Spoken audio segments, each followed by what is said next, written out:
Hello, everyone, and welcome to Delightful Dissent. It is episode 86 today, and we have Kanan Tekchandani, who is a holistic coach for gifted and twice exceptional adults on the show. So thank you very much for joining us today. Thank you for having me here today, Matthew. It's lovely to see you on the show. And today's assumption we're going to be talking about is this idea that nothing's wrong. And I feel like I've been told this a lot. This idea that if it wasn't wrong, if you know that even though I wasn't entirely happy with something, that there was nothing wrong, so I should probably just get on with things. I've heard that a lot of times for all sorts of reasons, and I'm really interested to explore this a bit further today.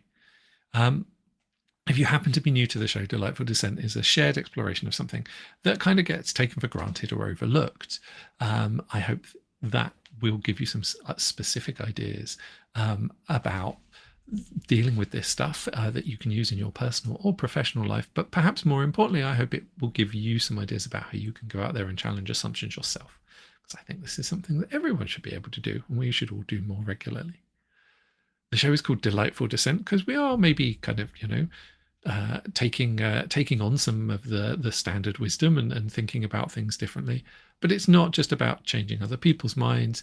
It's about exploring all of the possibilities and having some fun whilst we do it. The show is genuinely live, so please do be aware. Please do bear with us if there are any technical issues. There were slight technical gremlins before we started, so hopefully those will have gone away now.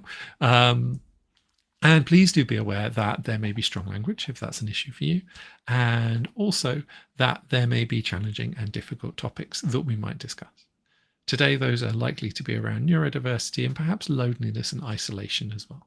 So if any of that's an issue for you, please take whatever steps you need to be comfortable. There aren't any perfect answers here. This is absolutely about exploring, asking questions of yourself and of others.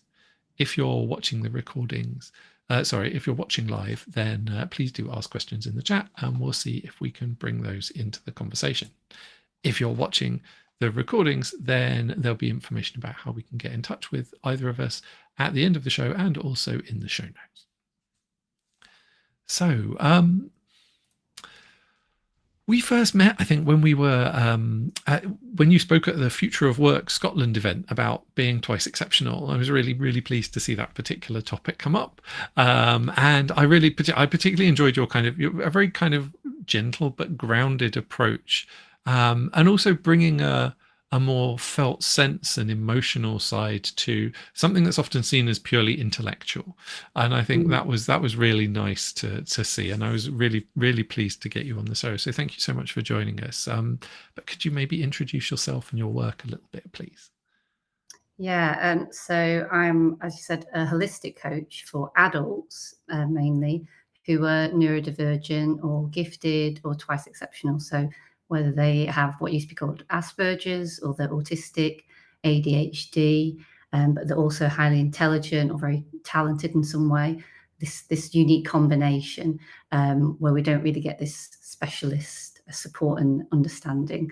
And this is the whole point of this conversation, is that no matter how intelligent someone may be, we still have our challenges, and those challenges are things like having relationship problems, low self-esteem or confidence, a lot of anxiety, social anxiety, for example, self-doubt. So I help people to kind of understand themselves and how they think and they feel and experience the world, so they can be very sort of grounded in their experience and feel that certainty of who they are, and then live their life in alignment to that rather than what the world is telling them they should be doing and experiencing.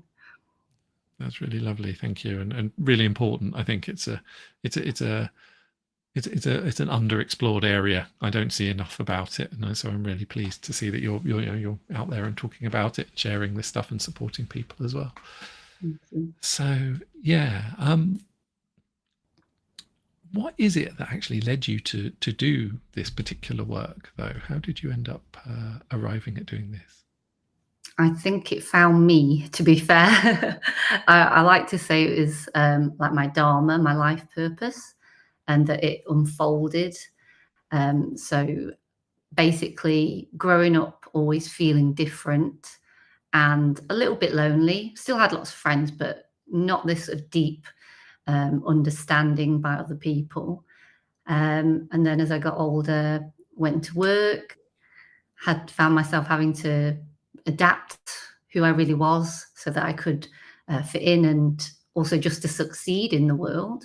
And then when I first had children, that's when it really unfolded. I was sort of forced to face the reality of, hey, if my son is not behaving the way that I'm expected he should behave, then there's something wrong here.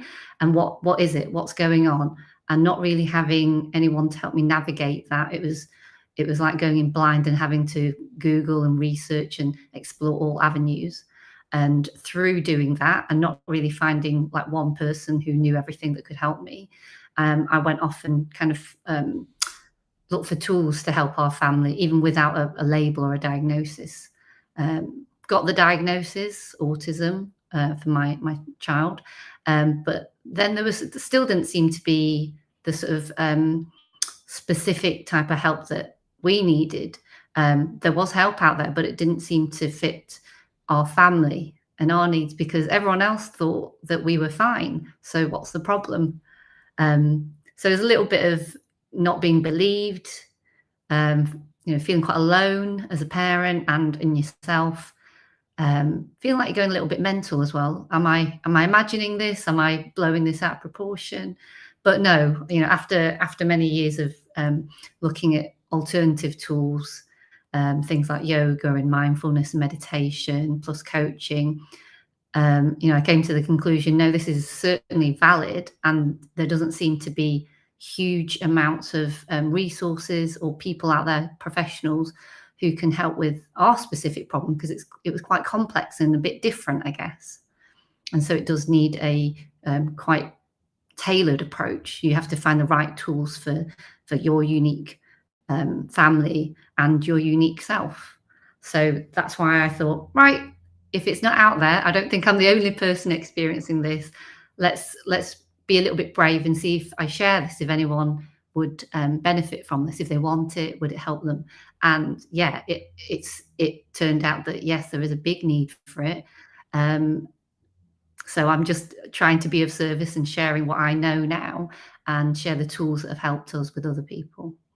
No, that's lovely. Thank you. And I think it speaks to so much of that experience and the difficulty of really trying to get help when by a lot of metrics there isn't that need, or it isn't perceived that way. I think this is one of the difficult things, and that experience of, is this actually right? Are we actually experiencing this? Because you can, I think, in the experience of being twice exceptional is sometimes that because you can, in the right circumstances, at quite a huge amount of effort, do pretty much everything that you're expected to do. It's just that it's not playing to your strengths. It's very exhausting, and because it's slightly different to this idea of like, well, there's things I can't do, instead of it being as and that the world really struggles with that conceptually. Yes, yeah. So because we put the extra effort in to reach those levels of what's deemed as normal, I guess they come to expect it. They think that it comes as easy to us as it does for them, because we've made the choice to try and get to that level, whether it's conscious or unconscious. At the end of the day, we all want to fit in and be the same as everyone else. So we do it. I guess you could call it like almost a safety mechanism, right? But then I think as we get older and there's more pressure and responsibilities and complications in life, whether it's health or relationships or finances, it becomes much harder and harder to reach those what is deemed normal behaviors or ways of interacting with people. So it's like the wheels fall off at some point, I think, when we've just got no energy left to do it, or if we've run down or something. Yeah, absolutely. And I think that very much fits with the experience of a lot of people that I speak to. before we go directly into the assumption there, I'd like to ask people to share a quote. So what would you like to, have you got one you'd like to share? I have. So my quote is something I learned from yoga. So it's Loka Samasta Sukhino Bhavantu. And roughly translated, it means may all beings be happy and free, and may my thoughts, my words, and my actions contribute to the happiness and freedom of others. So I've picked this because I think the key thing for me is may all beings, not just, those majority that sit in the middle. I think sometimes those on the outside kind of get their needs dismissed and forgotten, or people just don't understand how do we help them meet their needs. So that this is very meaningful to me. It's a lovely phrase, and I think it's happy and free. I think this is one of the other.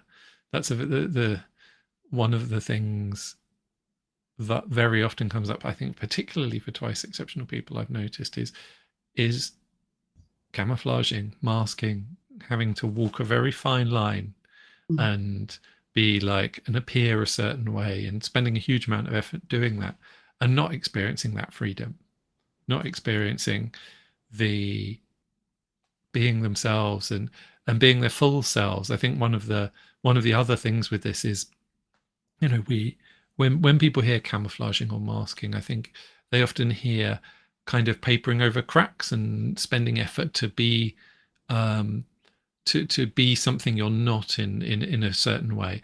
Whereas actually in my experience, quite a lot of it's inhibitory, quite a lot of it's holding back. Yes. And that kind of, not feeling free to express yourself, not feeling free to point out the thing that you've noticed, because you know that if you point that out, you're going to get in trouble. Yes. Those kinds of experiences, I think, are often overlooked in the masking, camouflaging thing. Yeah. So definitely that energy required for suppression, I think, is major, because you have outside suppressing you, the outside world with their expectations, but then you have your own inner expectations of am I okay to do this? Probably not, and maybe going a little bit further and containing yourself. And it makes me think of various things. It makes me think about, if you need to stim, if you need to move, and then you're worried that other people are going to think you're being weird and judging you. But also on, in terms of a mental way of thinking, you might notice a lot of things that other people don't, and yet, and also have lots of ideas and make connections.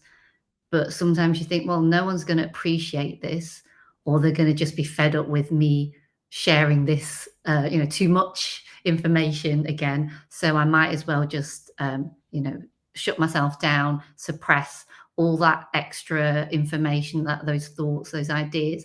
And it's all kind of kept inside you. And for me, there's a sadness in that, that the world cannot handle this excess, but which is actually often very valuable, right? It can be channeled to great use. But yeah, as a person interacting with another person, that feels quite sad. I think that you can't be your full expressive self, your whole shiny self. So yeah, there's a lot of even kids sitting in school, having to sit down, not move, and yet their body is just desperate to fidget or walk around and just be expressed. And so that, I think, all these different ways that we are forcing ourselves to hold back, that's where the freedom ends, isn't it? You can't be free, and then you can't be happy either, because you're not being yourself, your true self. Yeah, absolutely. And so today's assumption is this idea of nothing's wrong. How does that quote speak to this idea for you? How does that kind of... So I think I'm going to take the example of school, because that's probably the most straightforward. So in school, everyone's expected to reach a certain standard. We get graded, we get marked and told how we need to improve, where we need to improve, where we're doing well. So there's this kind of like one expectation that we're all supposed to achieve. They do put kids into different tracks of ability. And I think what you often see is the kids that are struggling at the bottom, they get extra attention and support. But what about the kids that are actually doing okay, or maybe doing like really well? And what they tend to sort of just get ignored because they're not really, it's that thing about, well, if there's nothing obviously wrong and you're not shouting that loud that you've got a problem, then they don't need our help. But actually, those kids that are really bright, they often are deeply bored, I believe, in that environment. They're not being mentally, physically challenged. And that need is not being met. But because it's not an obvious thing and it doesn't seem a big problem because they're achieving that expected standard, they just kind of get forgotten. Even if they get identified, I don't really see much in terms of how they are treated differently, how they're given extra support or extra challenge. So, that's not okay. I don't think that's okay, because those kids do have a genuine need. And as we grow up, I don't think it particularly changes. I think when you get older, because you're smart, all your other problems in life might be deemed, well, what are you complaining about? You're smart. Or because you're smart, you've got a good job, you've got enough money. But life isn't just about being productive and making money and meeting those material concerns. We all have like a need to belong, the social need. We need deep connection and friendships. And we also need our emotions acknowledged and held somewhere, so that it can be understood, and we can share that with other people who understand, and they can mirror back to us. And again, it creates that connection that we so often are missing. So it doesn't stop at school. I think it just carries on through life in different stages. I must warn you, sometimes I carry on talking and then I lose track of what the original question was. So bring me back on track if I go off on one. No, I think it's really interesting. And there's something for me, that, you talk about the lack of connection and the lack of really being able to be with other people in quite that way. And I feel like, one of the things that seems to come particularly with twice exceptionality is finding certain things interesting, engaging, or difficult and unpleasant that other people don't. And that the importance of really being able to share that experience with someone. Oh, we appear to have temporarily lost Kanan. You're back. So we still seem to be having slight internet issues. So that's all right. So yes, this experience of being able to share the intensity of one's experience and the uniqueness of one's experience with others feels like a big part of this nothing's wrong idea of like, it's like, well, yeah, but I can't connect on that level with people. And that is very isolating. I my own experience, I remember quite often being really into things and really loving things, and most other people just not really being that into them, not wanting to learn about something to the same extent, or know about something, or engage with something to the same extent. And that being really quite a challenge socially. Oh,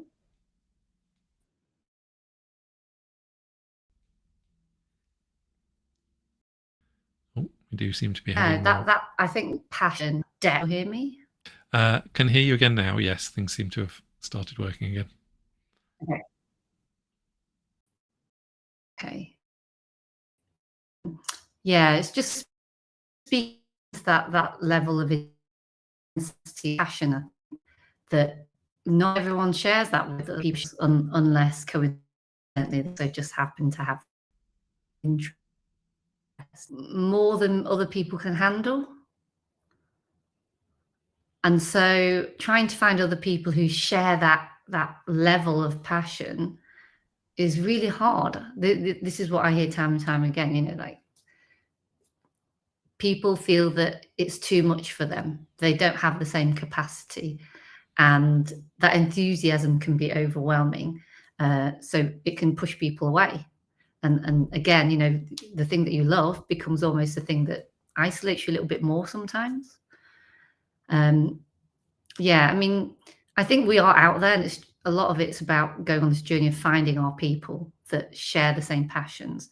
Um, but I don't think it's ever, you know, we might have many passions and many intensities, but I think often it's the case that you can't find one person that shares all the same sort of passions at the same level of intensity as you. And so again, you know, I think you get to a level of connection and closeness with people, but it only goes so far. And again, there's a bit of sadness that goes with that, isn't there, I think? Yeah, and I think, you know, one of the things I've also found is I always was physically bigger than most people around me. I grew up, I just was just tall and big, Yeah. and so stronger than other people around me. So I had to hold back physically. And I also kind of had to hold back thinking wise, so I didn't say the wrong thing, so I didn't like point out that something was wrong, or like say, you know, there's so many like ways, and I think for me one of the really frustrating things is always being in that, particularly in that kind of intellectual space, of not being safe to just say stuff, and to some degree to be able to be wrong. I think this is one of the big things when we're around other people who can kind of cope with it, who are similarly strong. We can make mistakes in a way that we can't when we're not. And that's definitely been a thing for me, of like being able to just kind of have a free conversation and see where it goes, rather than having to kind of keep other people safe in the conversation almost. Yeah. Definitely, yes. Just yeah, because I feel like we're constantly looking out at what how is the other person receiving me? Yeah, are they comfortable? Are they still okay? Have I overwhelmed Yes, them? Are they all right? Like, exactly. have I said something and opened up this huge existential like crisis? Yeah, we have to be so careful that we haven't pushed them too far away, either from the topic or from us. And so I think this almost talks to a sense of hypervigilance all the time. You know, not that it's a physical fear, but more this sort of social fear. And we're always, you know, I'm speaking for myself here, I guess, always checking out, testing the waters. You know, is this person able to receive me? How far can I take it? And you're sort of second guessing yourself, as well as saying things to see what feedback you can get. And it takes a while to build up that trust that, yeah, you've got this person, you've got a right measure of them, and yes, it's safe to maybe let a bit more of yourself out, whether it's on this one particular topic, or actually can I go even wider on maybe some crazier things that most people don't, you know, the non-mainstream things that people might not get at all. Yeah, and I completely, and I think there's something I sometimes liken those kind of conversations. I love having them, but they're like free jazz. They're like they're hard.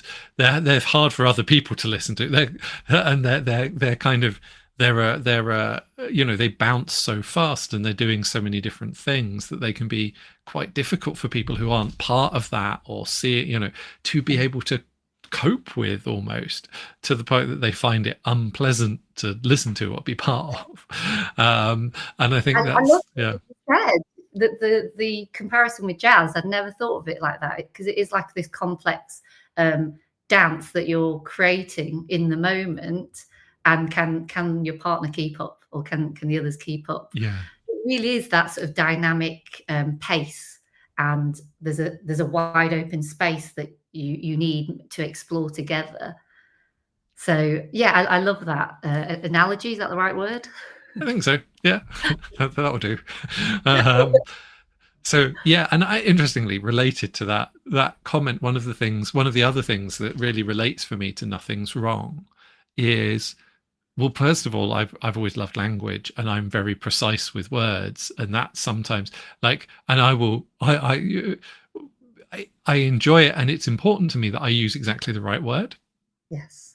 And I think there's, you know, whereas, you know, the difference between analogy and metaphor and simile, and like they can, most people don't care about that as much as I do.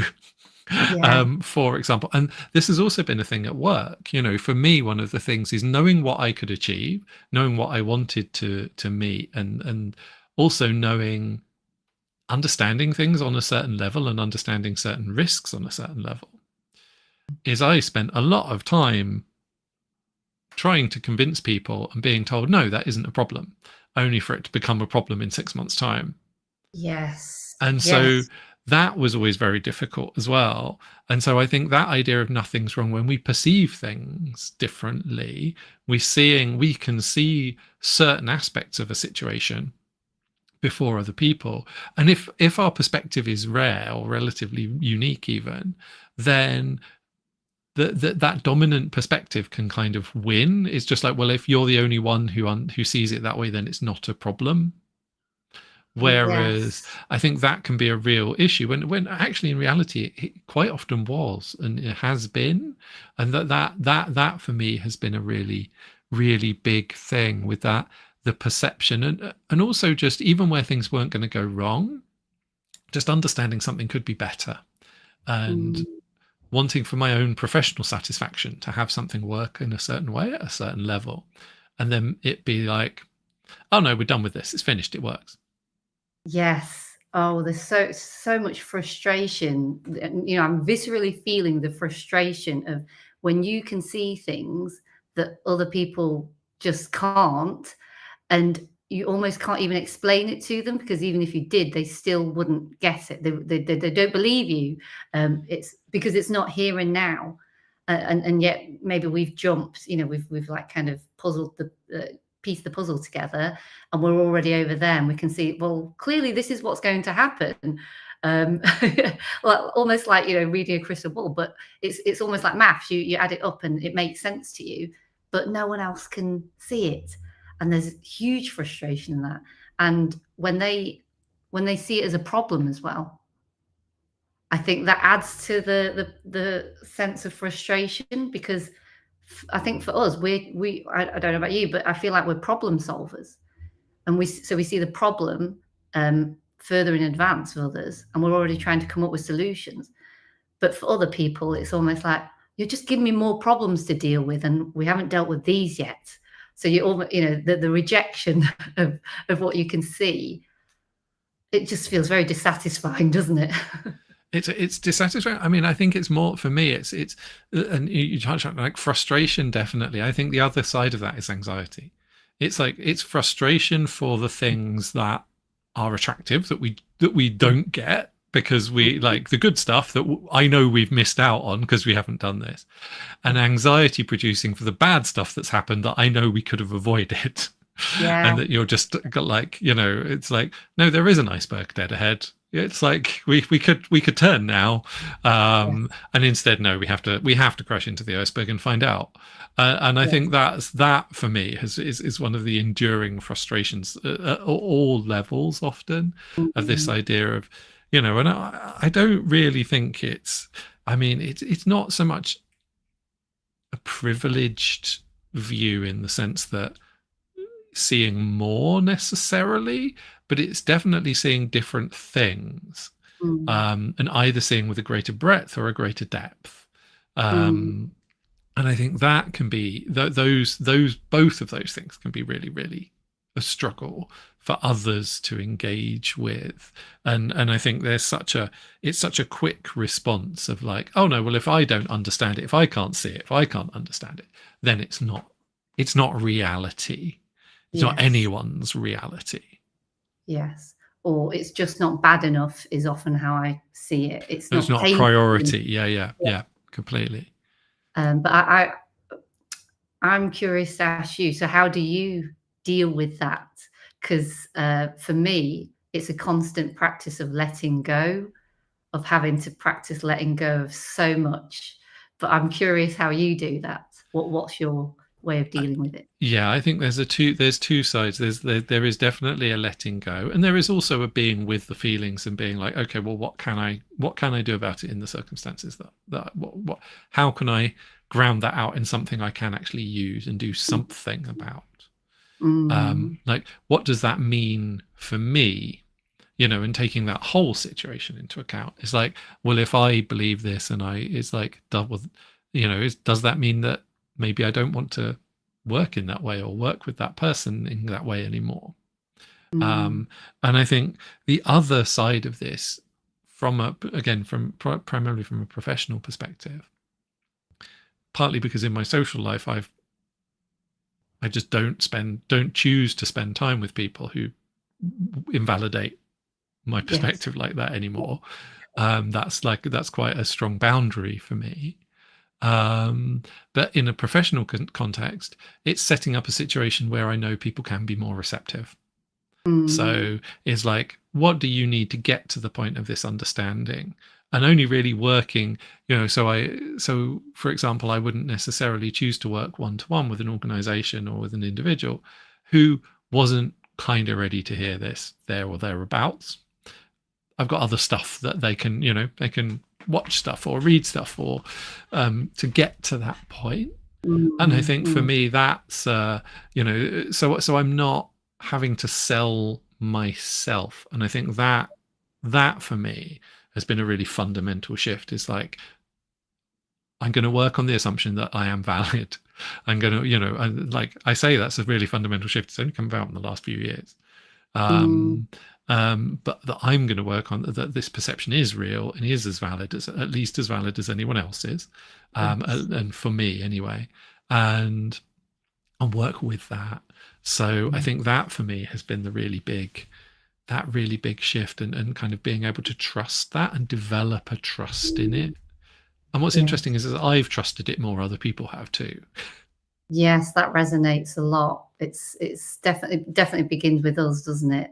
To create that certainty and confidence, so that others don't, when they question us, then wobble us even more, and then we kind of almost disown our own ideas. So yeah, I agree. We grow up with so much, being so centered in other people's needs and other people's experience. I think it's really interesting. You mentioned that monitoring other people rather than monitoring yourself, which is definitely a very classic way of getting by as a neurodivergent person. It's like, if I can keep an eye on you and how you feel, then I know, I can, and if I can do it faster than you can, I can just back off if I need to, or I can do, so it's like I know, or modify and respond. So I think what happens is we can sometimes move outside of our own experiencing of the world. And actually what's really valuable is the perception, is our experiencing of the world, because it comes from this different perspective. And when we can anchor back in that and situate in our own experience as well as other people's, we can do something really incredible. Yeah, that really resonates. I think as we begin, it's that looking outside at the danger, and then as we get older, I think we have this ability to self-inquire, understand where we're kind of holding us, putting pressure on ourselves and holding ourselves small and tight. And I think interestingly, it doesn't feel like it completely goes away, but it's almost like this dance, isn't it? I find as we go through different stages of life, you realize, there's more to kind of uncover and open up to. It's hard work. I think it's hard work, but it's so enlightening, and it almost gives you this sense that there's a lot out there to enjoy in life. Actually, there's so much more that we don't know. And as someone who's always curious and wants to learn, I think there's a thrill in that as well. When it's quiet and you feel kind of comfortable, I always feel a little bit nervous that, why is it so still? Because it's almost like, there's like that scene from Jaws, I guess. There's something coming. When is it coming and what's coming? Yeah, I know what you mean. And the curiosity for me is actually a need. It's a drive. If I don't satisfy, if I can't be curious, if I can't explore things, it's not healthy for me psychologically. It's a real, it's very high up my list of needs. Yes. Yeah. And I think that's a real challenge, because you do kind of turn things over. I think it's not being able to leave things be is, Yes. and it relates to this idea of there being nothing wrong. It's like, why people say, why rock the boat? Why reinvent the wheel? It's like, well, first of all, it could be better. And second of all is, if we look under this, we might find out that the boat's about to spring a leak and we can fix it before we sink.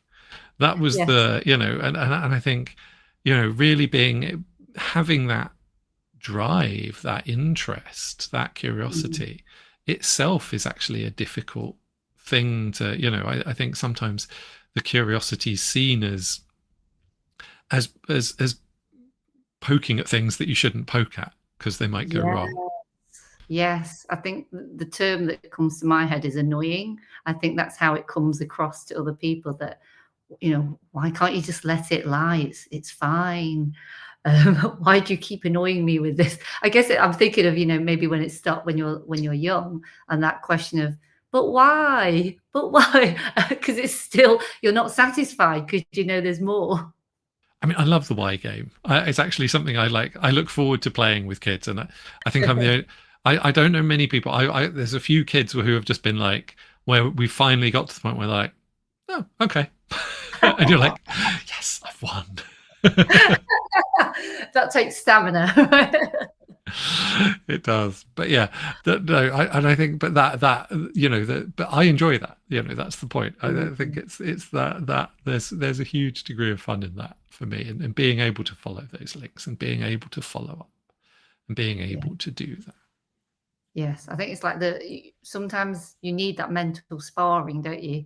It sort of invigorates you, and makes you feel alive, and you can sprint, let your brain sprint, kind of thing.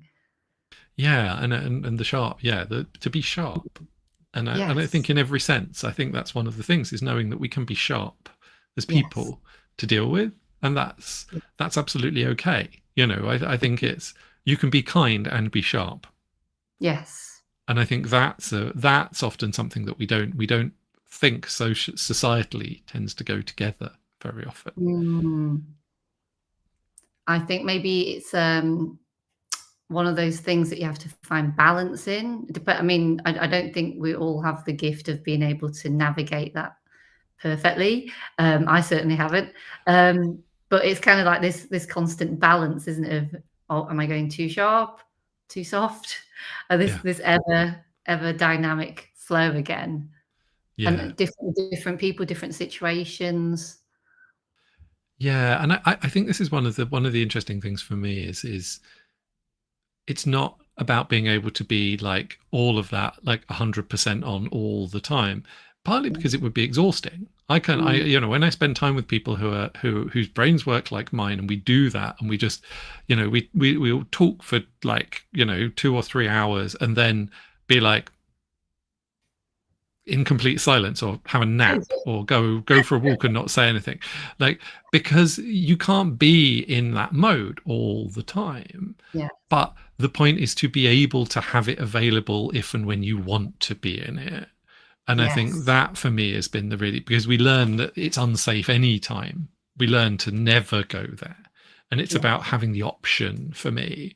And when you do that, or a lot of the masking actually turns, or the camouflaging skills become skills, become things you can deploy with intent, and with and to do the things to support you, instead of I think it can often feel like almost like a weakness, or a button that can be pushed, and then it's something. So it's something that's a sensitivity or a weakness, and is a bad thing. But actually, we can use them really well.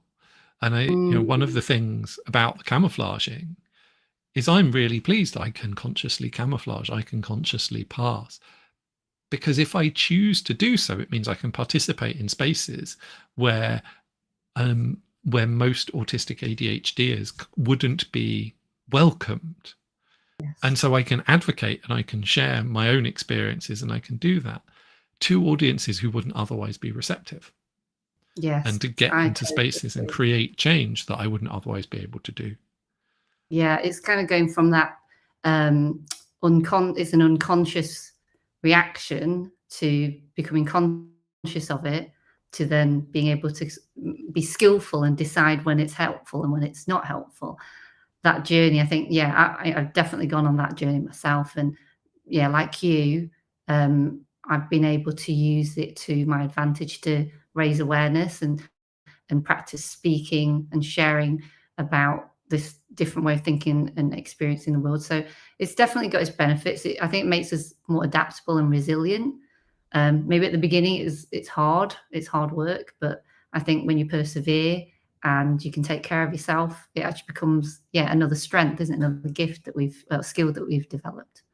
Yeah. And I think there's something interesting again for this idea of nothing's wrong, and this idea of like, there are difficulties, but that doesn't mean that I need to be fixed. That's also, one of the big things of like, yes, there are challenges, and yes, my life would be a lot easier if I wasn't neurodivergent, unquestionably. Yes. And that itself is an interesting thing to reflect on, and to be, well, but also that doesn't imply that I need to be cured. I need a fix, as much as a situation that supports me and works for me.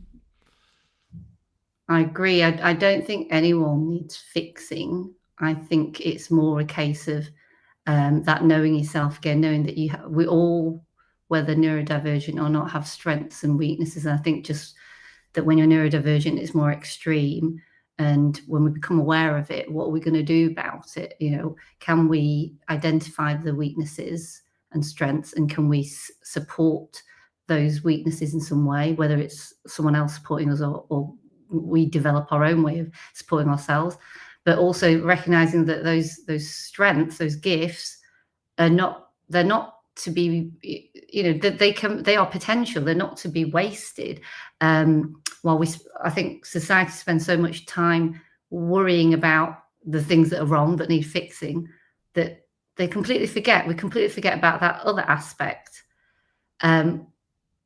Well, actually, there's so much joy and happiness that comes naturally when we put time and energy into that side of things, and that can then help us counterbalance and make living with those challenges a lot easier. I think we're missing that bit, and that's probably why I found it hard to find someone to support me and my family, because it was all very much like labeled disorders. There's something wrong. It was very stigmatized. It felt like you were doomed. But that's just part of the story, isn't it? It's not the whole story. And sometimes I think we need to zoom out and just see the whole picture and deal with the whole person. Because when we focus too much on the disabilities, the things that aren't going well, that can really drag us down. And if we're talking about energy and vibration, that's not a good place to hang out, is it? It doesn't give you the energy and enthusiasm for life and to try new things and to grow. So I just think it's vital that we try and tip it a little bit more towards thinking about, well, what are our skills and gifts? How can I use this to help others? Yeah, I think I completely agree that the deficit model can be, I mean, it's difficult because on some level it's true. It's not to play down the difficulty. And I think this is a really important aspect of it, is that it's easy to fall into being kind of almost toxic positivity around this. And I think that speaks to this nothing's wrong thing really clearly. It's like, it's like, it's worth acknowledging it's difficult and painful, and there are specific challenges, and it's very, very hard.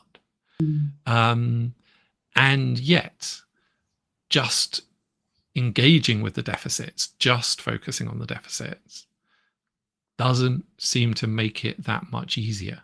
And I think this for me is one of the big things, being able to follow where we are strong, where we are able, where we find joy, where our energy, and those often the same thing, and from my experience of like school in particular, and generally, I was bored most of the time, and then very occasionally overwhelmed because I was asked something I couldn't handle, because Yes. I zoned out completely or done something else, or because the difficulty curve for everyone else was a gentle inflection, and for me it was a vertical wall because I'd just been cruising along already. And so, like, all of those experiences, I think, lead us to see ourselves in a certain way and see our abilities in a certain way and worry very much about the deficit. And for me, I think it's really, and this idea of kind of that we all need to get to a certain standard, and we spend all of our efforts remediating the perceived weaknesses, even if they aren't relevant to what someone wants and is trying to achieve.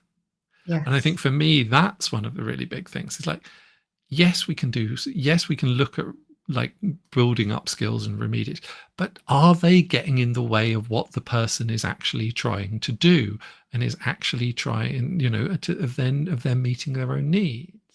Yes. And if they're not, then are there skills we can be cultivating instead? Inherent skills. It comes down to that being true to that person's authenticity, I think, isn't it? And not trying to make everyone fit one mold. If we can spend the time just honoring all those nuances of each person, which I guess in the real world, that's very difficult.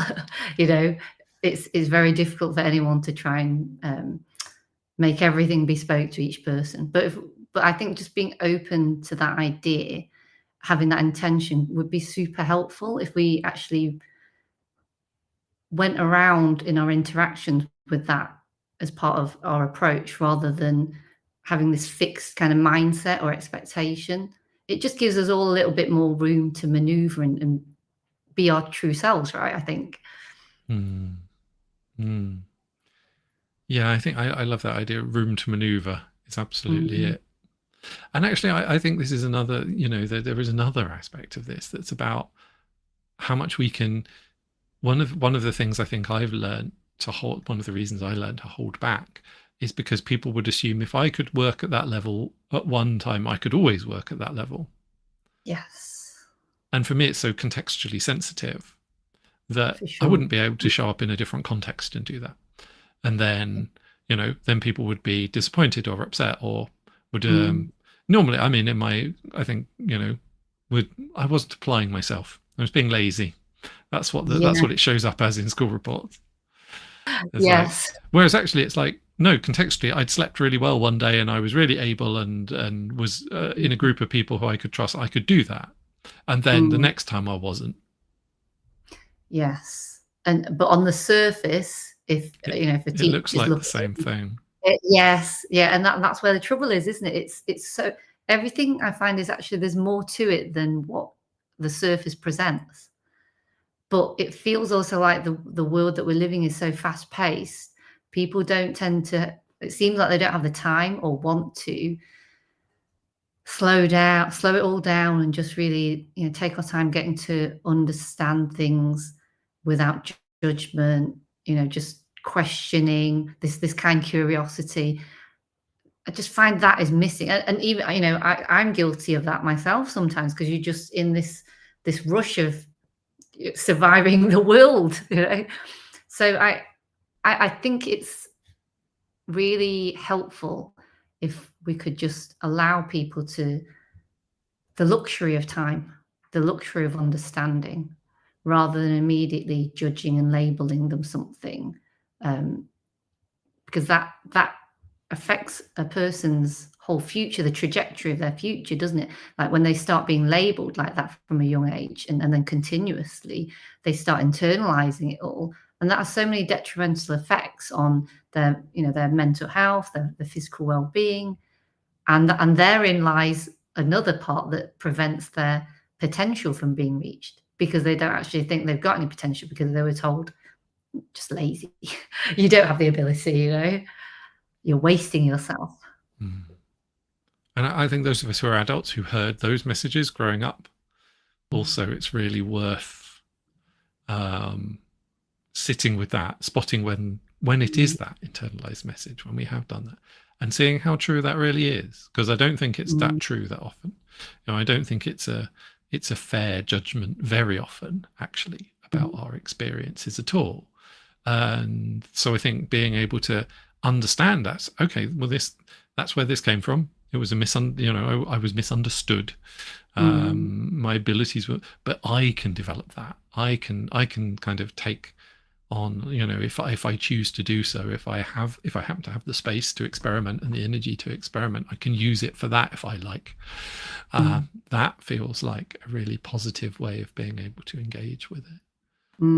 Yeah, taking that sense of agency, and okay, maybe no one else is ready for it yet, but I can be ready for it. I can do my part, take that self responsibility, and think a lot of the time it's this cultivating that self compassion and the voice of kindness in how we talk to ourselves to counterbalance all those judgmental, critical voices that we might have heard. Mm. Um, but for me, I think it was at the beginning of my journey of like turning inwards and listening to those thoughts. It's really hard at the beginning, isn't it? Like, because you just take them as for granted. They're so subtle that you just believe them. And Mm. it really takes time and self awareness to sit, as you say, sit with it and realize it's just a thought. And now what am I going to do? Am I going to believe it, or am I going to be counterbalancing that with more self-love, self-kindness? What do I need to say to myself to be my own best friend? Even just before I came on to talk to you, I was doing my little self-compassion practice, you know, and yeah, I don't think you ever stop. You have to keep it alive, don't you? And I think also from my experiences, I've done quite a lot of work myself, but a huge amount of the healing has come in community and come in connection with other people, and Mm, finding spaces where I really could show up as me and where I was mm, valued for that, where yes, I actually felt welcomed and valued, not just tolerated, yes, because that felt like a huge, huge change. That experiencing of oneself as, oh, actually, I can show up as me with all of it. I can show up as me with more. Is and it took a lot. And you're right. I don't think I could have got there without having spotted some of this and done some of it first, just because it would have been too scary. yes, Um, but to be able to kind of move in that direction, be in spaces where I can be more and more myself, show up more and mm, more like the full self. And mm, not always, not everywhere, but to find those people, find those spaces, and give mm, myself a bit of time to actively look for that and explore, and know that's a thing that I benefit from, has been yes. really, really helpful too.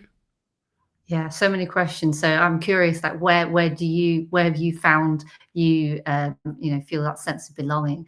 Because personally, I always end up kind of in learning spaces.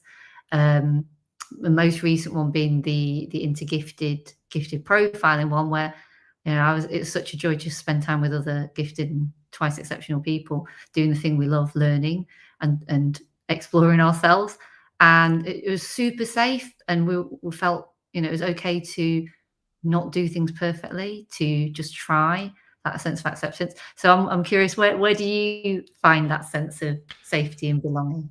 Yeah, quite similar, really. I think for me, the learning, yes, but learning about stuff that isn't settled either. Mm, Learning about, so really those spaces where we can't have full certainty.